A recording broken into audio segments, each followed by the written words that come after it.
Hello good morning सबैलाई। र आज भने चाहिँ म है र हिजो चाहिँ म बस्ती आइपुगेँ र आज चाहिँ भने म है धेरै समय बादमा फेरि है बस्ती आएपछि यस्तो कामहरू गर्नै पर्यो र म चाहिँ घाँस काट्न लागिरहेको छु।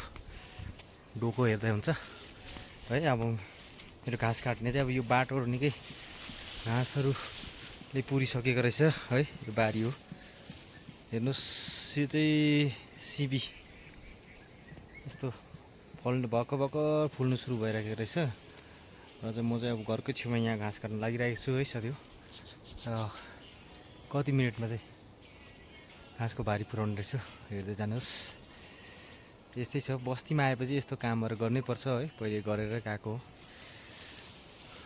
गाउँले जीवन, अर्ग्यानिक लाइफ चाहिँ यस्तो हुन्छ है, हरियाली। अब बजारमा बसेपछि केही देख्न पाइँदैन हरियाली भन्ने, र यहाँ आएपछि चाहिँ हरियालीसँग खेल्न पाइन्छ। र यो देखिरहनु भएको चाहिँ सबै सिबीको बोटहरू है। सिबी फल्छ हाम्रोतिर चाहिँ। तलतिर हेऱ्यो भने चाहिँ अलैँची छ। अलैँची त्यति राम्रो छैन, हल्का हल्का छ। र अब चाहिँ म यहाँ घाट्नुहोस्, यो बाटोको घाँसहरू छ हेर्नुहोस्, हरियो। यो पारी देख्ने, यतापट्टि देख्ने चाहिँ यो डाँडाहरू देख्ने सबै सिक्किममै हो। र यहाँदेखि चाहिँ जस्ट पारी देख्यौँ भने चाहिँ बेङ्गाल, वेस्ट बेङ्गालहरू देख्छ, हेरिम्बे क्लोजमा भन्ने। यो पर देख्दै गर्ने चाहिँ मेरो घर हो। ओके, हेर्दै जानुहोस्। म घाँसको बारी पुऱ्याएर तपाईँलाई देखाउने छु। र फाइनल्ली है मेरो बारी पुगिसक्यो।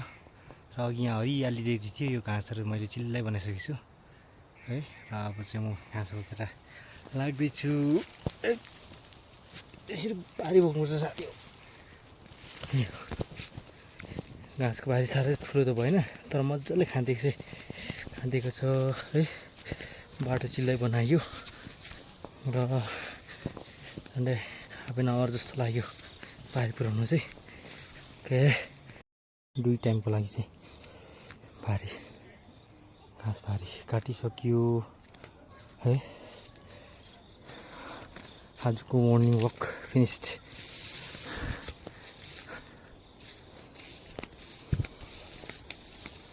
मर्निङ वक फिनिस्ड भयो। र अघि तपाईँले यहाँ हरियो देख्नुहुन्छ चाहिँ घाँसहरू क्याम है, चिन्डै भइसकेको छ।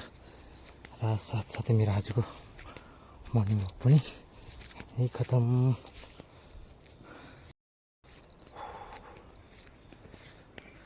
पसिना मजाले निस्किन्छ यसरी काम गर्दा पनि। बस्तीमा चाहिँ, बजारमा भने चाहिँ वर्कआउटहरू गर्नु कर लाग्थ्यो, बस्तीमा आएपछि चाहिँ वर्कआउट गर्नु पर्दैन।